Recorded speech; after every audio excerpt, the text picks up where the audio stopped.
नमस्कार। आज हम लोग क्लास 9th के पाठ्य पुस्तक से केमिस्ट्री के पहले अध्याय जिसका नाम है हमारे आसपास के पदार्थ, मैटर इन आवर सराउंडिंग्स, उसको शुरू करने जा रहे हैं।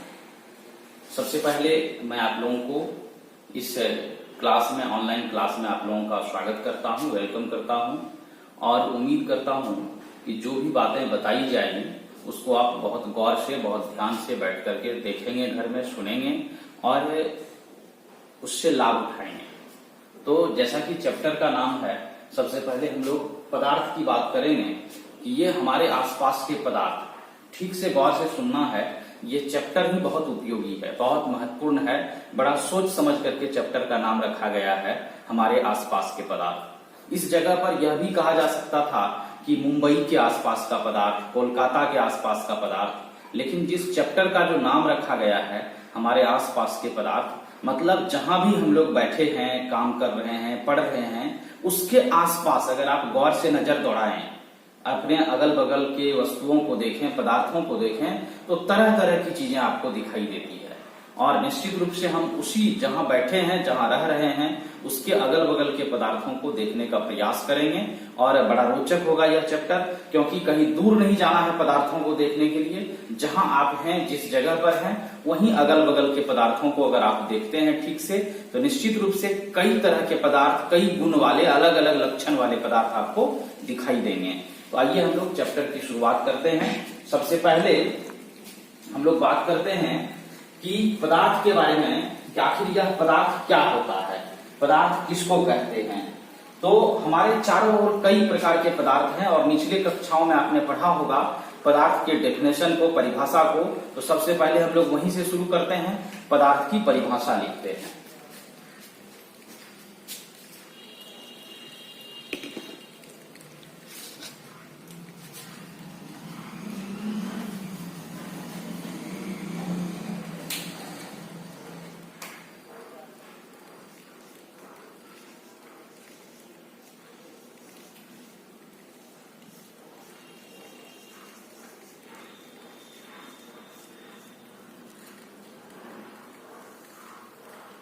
पदार्थ के बारे में जो हम लोग जानते हैं,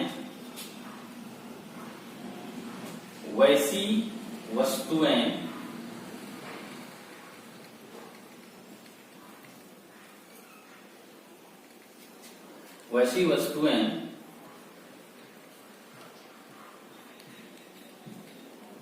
जिनमें द्रव्यमान होती है,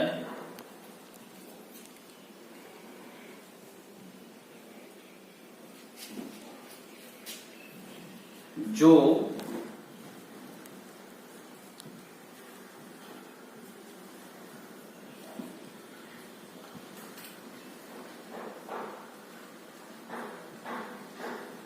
स्थान छेदती है,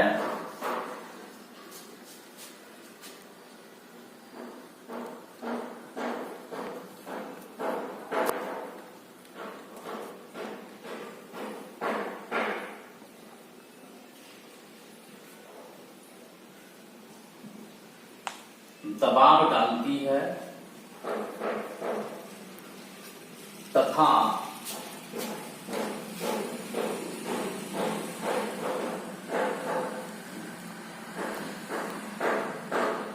जिसे हम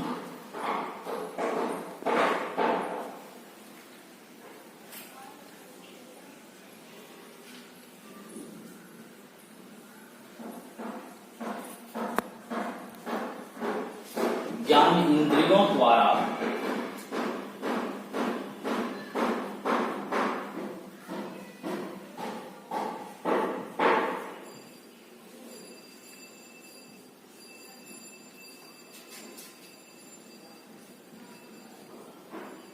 अनुभव कर सकते हैं,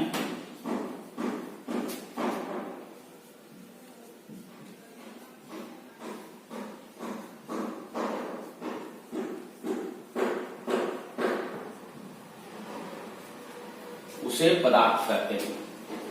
तो गौर से एक बार हम लोग परिभाषा को फिर से सुनेंगे सब आदमी। कि वैसी वस्तुएं जिनमें द्रव्यमान होती है, जो स्थान छेदती है, दबाव डालती है तथा जिसे हम ज्ञान इंद्रियों द्वारा अनुभव कर सकते हैं, उसे पदार्थ कहते हैं। कहने का मतलब ये कि हमारे अड़ोस पड़ोस में जितनी भी वस्तुएं हैं, वे सभी वस्तुएं जिनमें कुछ ना कुछ द्रव्यमान हो, वजन हो, स्थान भी छेके और जिसे हम अपने ज्ञान इंद्रियों द्वारा अनुभव कर सके। जैसे हवा है, तो हमारे अड़ोस पड़ोस में जहां भी हम लोग मौजूद रहते हैं, सभी जगहों पर हवा होती है। उस हवा को भले हम लोग देख नहीं सकते हैं, लेकिन उस हवा को अनुभव तो कर सकते हैं हम लोग। तो अनुभव भी जिसको करते हैं ज्ञान इंद्रियों द्वारा, उसी को पदार्थ कहते हैं। लेकिन यहाँ पर कुछ लोगों के मन में ये बातें आ रही होगी कि आखिर ये ज्ञान इंद्रिय क्या है। तो आप सबों को पता है, निचले कक्षाओं में आपने पढ़ा होगा कि मानव शरीर में कुल 5 ज्ञान इंद्रियां होती है। मैं एक बार उनका नाम लिख देता हूं।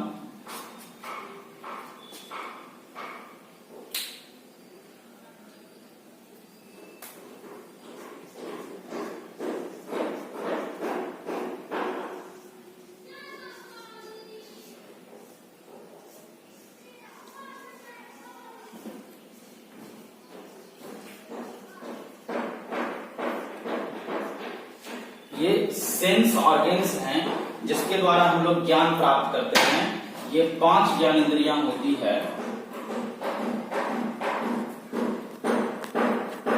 आंख,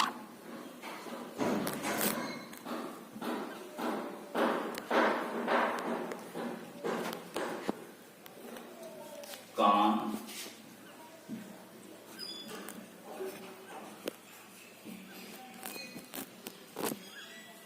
नाक,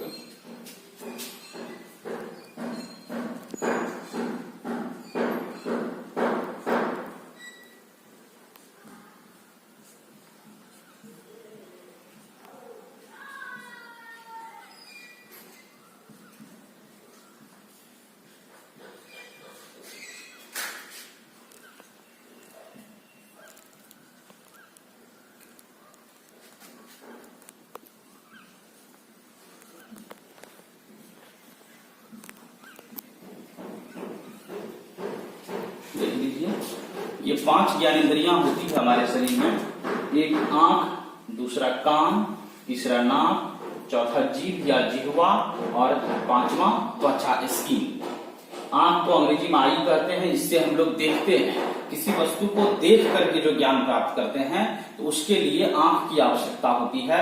इसलिए आंख भी एक ज्ञानेंद्रिय हो गई। दूसरी बात, कान, जहां हम लोग बैठे हैं, अभी चारों तरफ कई तरह की आवाजें आ रही है, उसको सुनने के लिए जिस अंग का हम लोग उपयोग करते हैं, वही अंग हो गया कान। तीसरा नाक है, कई तरह के सुगंध या दुर्गंध को हम लोग जो सुन करके पता लगाते हैं, तो सूंघने के लिए जिस अंग का उपयोग करते हैं, वही अंग हो गया क्या, नाक, नोज। जीभ या जिह्वा, जिसको टंग भी कहा जाता है अंग्रेजी में, इस जीभ के द्वारा हम लोग स्वाद ग्रहण करते हैं। और 5वीं ज्ञानेंद्रिय हमारी है त्वचा, स्किन। इस त्वचा के द्वारा हम लोग क्या करते हैं, स्पर्श का अनुभव होता है कि आप बैठे हुए हैं, पीछे से कहीं मच्छर आपके पैर पर आकर बैठ गया या शरीर किसी गर्म वस्तु के संपर्क में चली जाती है, तो हम लोगों को त्वचा के द्वारा इसकी जानकारी मिलती है। यही 5 ज्ञानेंद्रिय है। तो पदार्थ को समझने के लिए आप इसको ऐसे भी कर सकते हैं कि पदार्थ को हम लोग या तो उसमें स्थान छेकने का गुण होगा, द्रव्यमान होगा, या उसको हम लोग अपने ज्ञान इंद्रियों द्वारा अनुभव कर सकते हैं। अब आगे बात करते हैं हम लोग पदार्थ के बारे में कि पदार्थ का अध्ययन जब होने लगा, तो आपने सुना होगा कि पहले प्राचीन काल से ही लोगों को अपने अड़ोस पड़ोस के पदार्थों को जानने के बारे में हमेशा उत्सुकता रहती है। हम लोग भी किसी नए जगह पर जाते हैं, नए स्थान पर जाते हैं, तो वहां के अगल बगल की जो भवन हैं या फिर और इमारतें हैं, बड़ी बड़ी इमारतें हैं, सड़कें हैं, रेलवे लाइन है, वहां के लोग हैं, वृक्ष हैं, तो कहीं न कहीं नई जगहों पर जैसे हम लोग पहुंचते हैं, तो वहां के वस्तुओं को, वहां के पदार्थों को जानने की उत्सुकता, इच्छा हमारे मन में बढ़ जाती है। उसी तरह से प्राचीन काल से ही मानव अपने अगल बगल के, अपने अड़ोस पड़ोस के पदार्थों को जानने के लिए इच्छुक रहा है। लेकिन उसके बारे में एक बहुत ही महत्वपूर्ण बात हमारे किताब में लिखी गई है कि ऐसी एक मतलब कहा जाए इस तरह की बात बहुत पहले से आ रही है कि मानव प्राचीन काल से ही अपने पदार्थों को जानने का प्रयास कर रहा है। और उसी क्रम में आपने सुना होगा कि पहले ऐसा माना जाता था कि क्षिति जल पावक गगन समीर पंच तत्व मिल बनत अधम शरीर। ऐसा प्रारंभ में मान्यता थी कि पदार्थ क्षिति, क्षिति का मतलब हो गया धरती पृथ्वी, जल पानी हो गया, पावक आग, गगन आकाश और समीर हवा वायु, इस 5 चीजों से ही सभी पदार्थ बने होते हैं।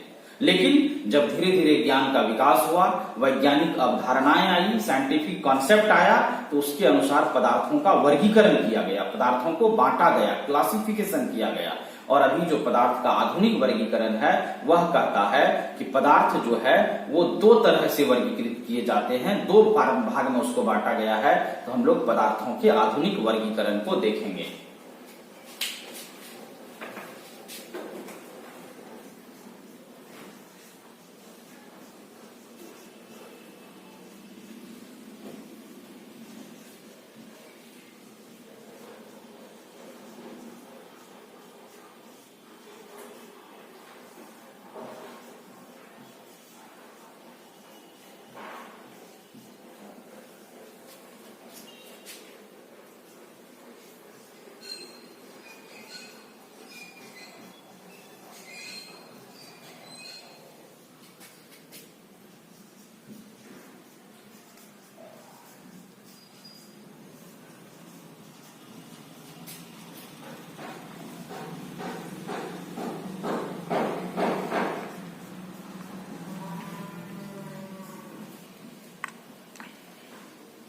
निम्नलिखित 2 प्रकार से किए जाते हैं। पदार्थ का जो आधुनिक वर्गीकरण है वो निम्नलिखित 2 प्रकार से किया गया है, मतलब 2 गुणधर्म होते हैं पदार्थ में। इसमें नंबर 1 है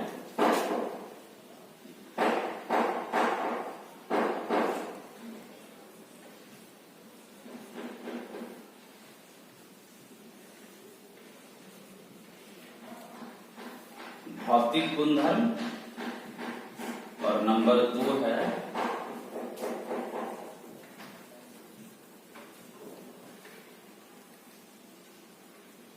रासायनिक गुणधर्म।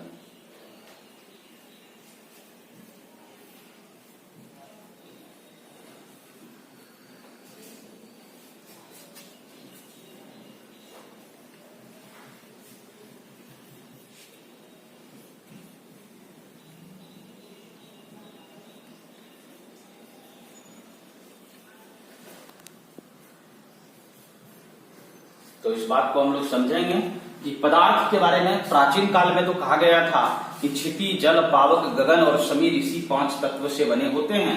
लेकिन जो पदार्थ के वर्गीकरण की आधुनिक विचारधारा है, यह आधुनिक विचारधारा कहती है कि पदार्थ में 2 तरह के गुणधर्म होते हैं। एक है उसका भौतिक गुणधर्म फिजिकल प्रॉपर्टी और दूसरा है रासायनिक गुणधर्म केमिकल प्रॉपर्टी।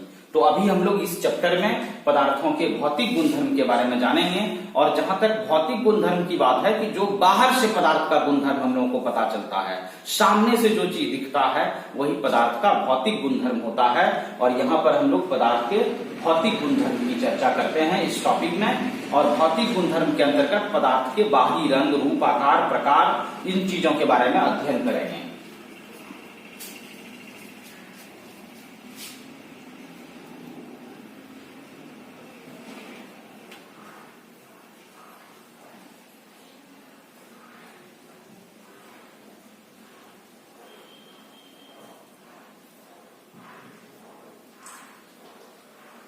तो पदार्थ के भौतिक गुणधर्म के अंतर्गत हम लोग बात करेंगे कि पदार्थ कैसे बना होता है। तो पदार्थ के भौतिक गुणधर्म के अंतर्गत वैज्ञानिकों ने कई बातें बताई, जिनमें से जो कुछ प्रमुख गुणधर्म है उसको हम लोग यहाँ पर उस पर विचार करते हैं, उसको रेखांकित करते हैं और पॉइंट्स के अनुसार नोट करते हैं।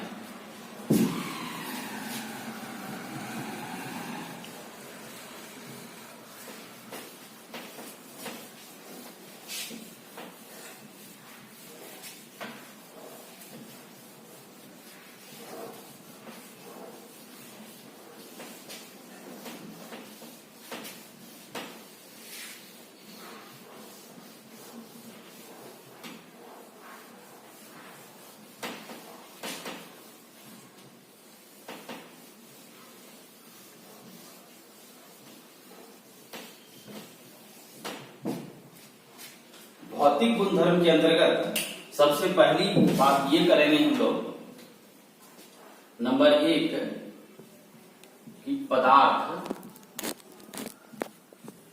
कणों से बने होते हैं। पदार्थ कणों से बने होते हैं।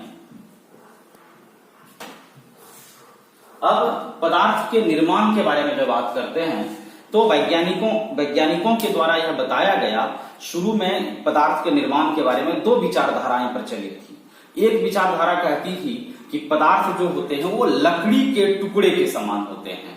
लकड़ी का टुकड़ा आपने देखा होगा, लकड़ी के टुकड़े के समान कहने का मतलब कि अगर कभी लकड़ी को काटा जाता है तो बहुत सूक्ष्म कणों के रूप में वो टूटता है, छोटे छोटे कणों में, एकदम यहां से वहां लगातार जुड़ा रहता है।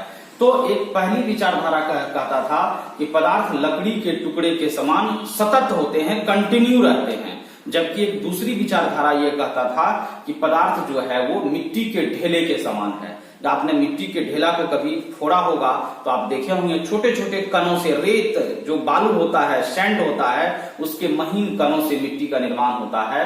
तो कुछ वैज्ञानिकों का मानना था कि पदार्थ लकड़ी के टुकड़े के समान सतत होते हैं, रेगुलर होते हैं, लगातार होते हैं। सतत मतलब लगातार होते हैं। जबकि दूसरी विचारधारा कहती थी कि पदार्थ जो है वह मिट्टी के कणों के समान होते हैं। लेकिन दूसरी विचारधारा ही ज्यादा उपयुक्त लगी, इसलिए माना जाता है कि पदार्थ छोटे छोटे कणों से बने होते हैं।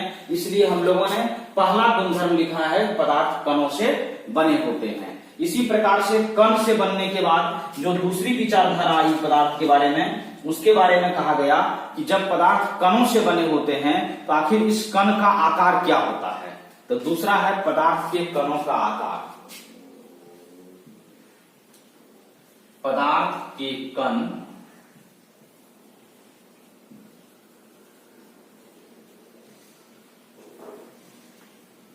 अत्यंत छोटे होते हैं।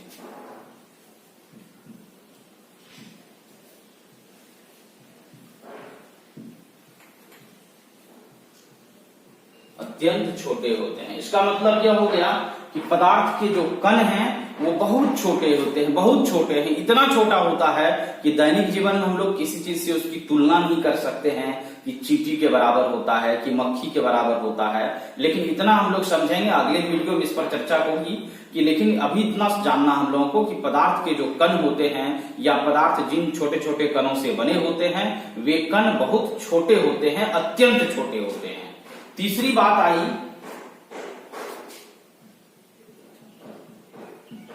पदार्थ के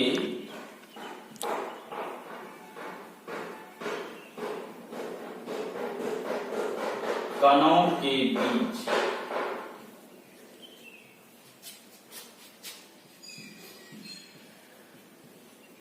रिक्त स्थान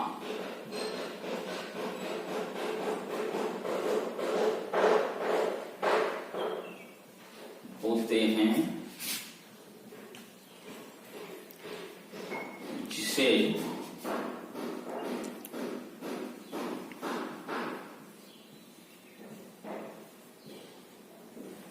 अंतराण्विक स्थान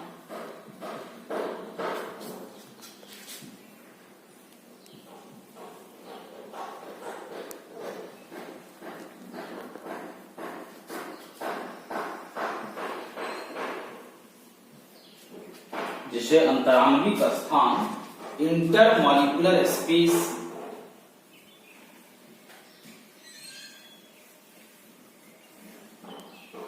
कहते हैं। अब इसको समझा जाए कि पदार्थ के कणों के बीच रिक्त स्थान होते हैं। कोई भी पदार्थ होगा, हम लोग अभी जस्ट ऊपर चर्चा किए हैं कि पदार्थ छोटे छोटे कणों से बना होता है, और जितना भी पदार्थ है जब वह छोटे छोटे कणों से बना होता है तो उसके कणों के बीच कुछ न कुछ खाली जगह रहता है, रिक्त स्थान होता है।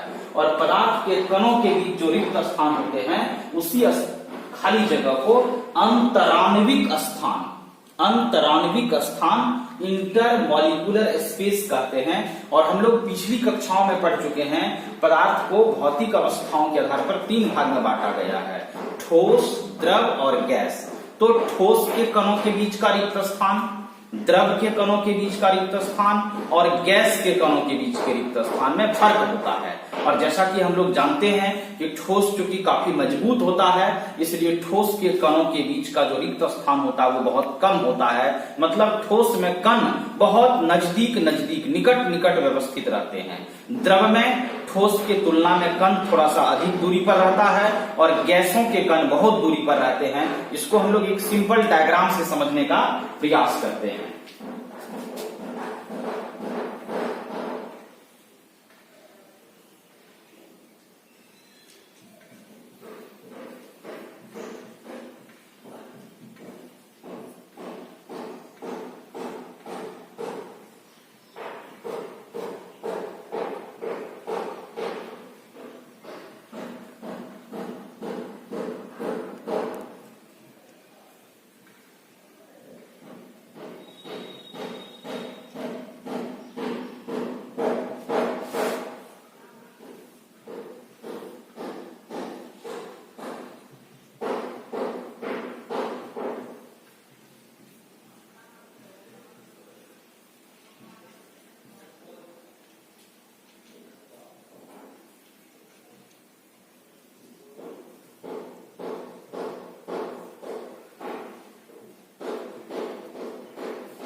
जैसा कि इस डायग्राम से क्लियर हो रहा है, आप देख पा रहे हैं कि ठोस के जो कण हैं वो बहुत निकट निकट है, नजदीक नजदीक है।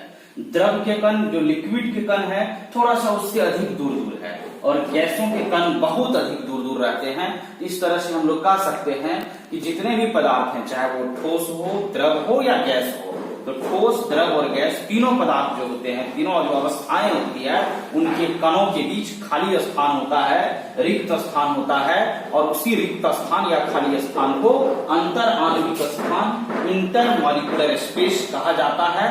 और इस अंतर आणविक स्थान का मान ठोस में सबसे कम होता है, द्रव में ठोस से अधिक होता है और गैस में सबसे अधिक होता है। ये पदार्थ का तीसरा गुणधर्म था। अब हम लोग चौथे नंबर पर आएंगे।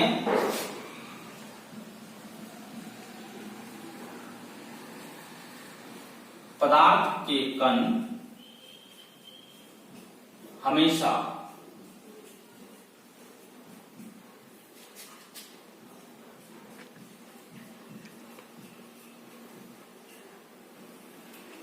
गतिशील होते हैं।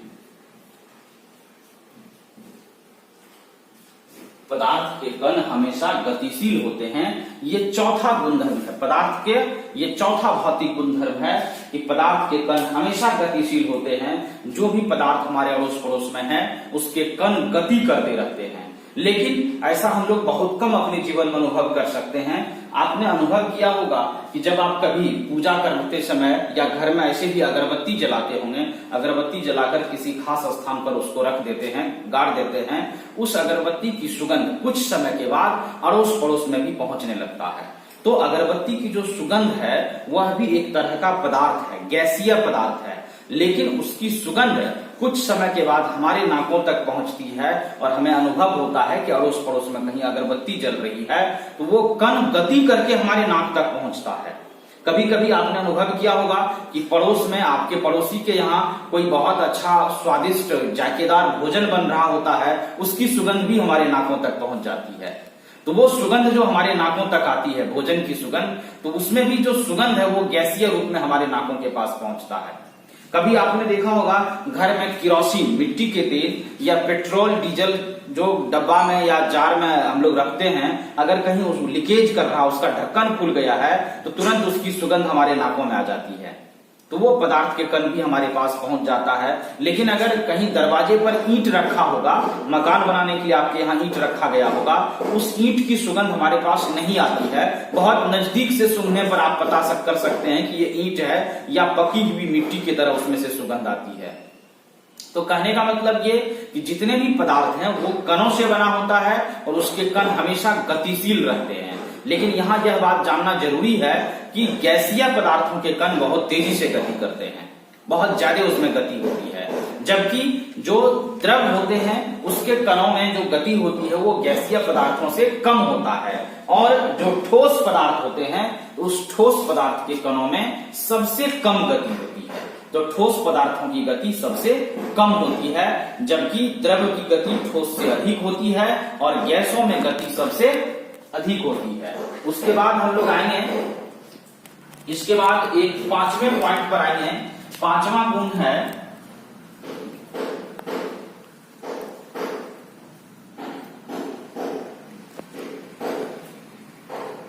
पदार्थ के कण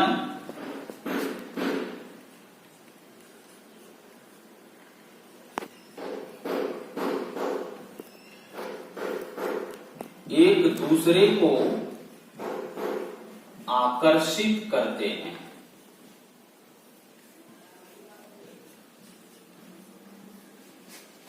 आकर्षित करते हैं अर्थात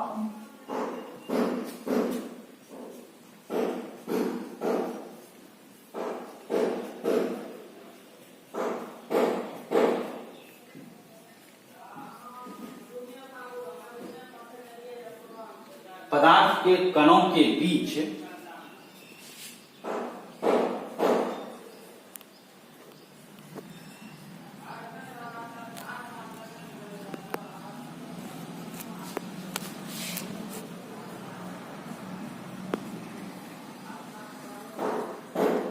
आकर्षण बल लगता है।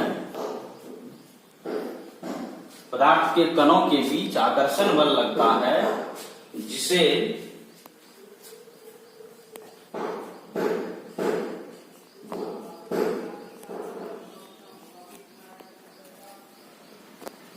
अंतराण्विक बल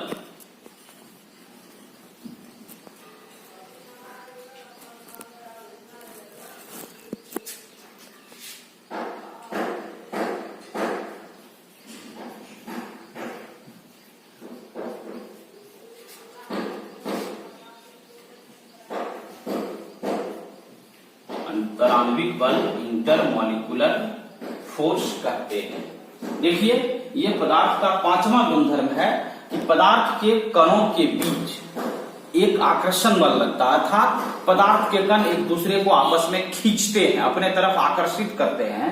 और पदार्थ के कण एक दूसरे को जो आकर्षित करते हैं, तो अर्थात पदार्थ के कणों के बीच आकर्षण बल लगता है, जिसको हम लोग क्या कहते हैं, अंतराण्विक बल या इंटरमॉलिक्यूलर फोर्स कहते हैं। और यह अंतराण्विक बल क्या हुआ कि जैसे अभी हम आपको कह रहे थे कि पदार्थ में जैसे लकड़ी है, ईंट है, लोहा है, जो भी ठोस पदार्थ होते हैं, उन ठोस पदार्थों को तोड़ना मुश्किल होता है, कठिन होता है, क्योंकि ठोस पदार्थ, जैसा कि हम लोग इस डायग्राम में देख रहे हैं कि ठोस के कणों के बीच की दूरी बहुत कम है, क्योंकि उसके बीच लगने वाला आकर्षण बल का मान बहुत ज्यादा है। तो आकर्षण बल का मान बहुत ज्यादा होगा तो उसको तोड़ना थोड़ा सा मुश्किल हो जाएगा, जटिल हो जाएगा।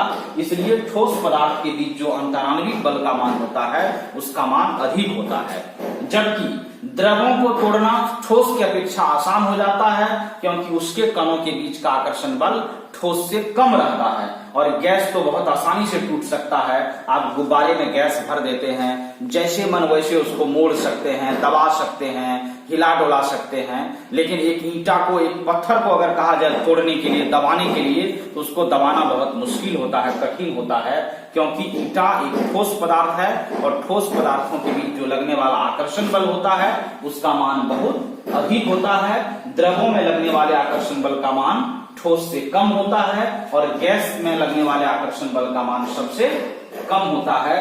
तो इस प्रकार से ये जो बातें अभी हम लोग चर्चा कर रहे थे, यह हो गया पदार्थ का भौतिक गुणधर्म या पदार्थ का भौतिक स्वरूप, जिसके अंतर्गत हम लोगों ने कुल मिलाकर के 5 गुणधर्मों की चर्चा की। और यही 5 गुणधर्म हो गया।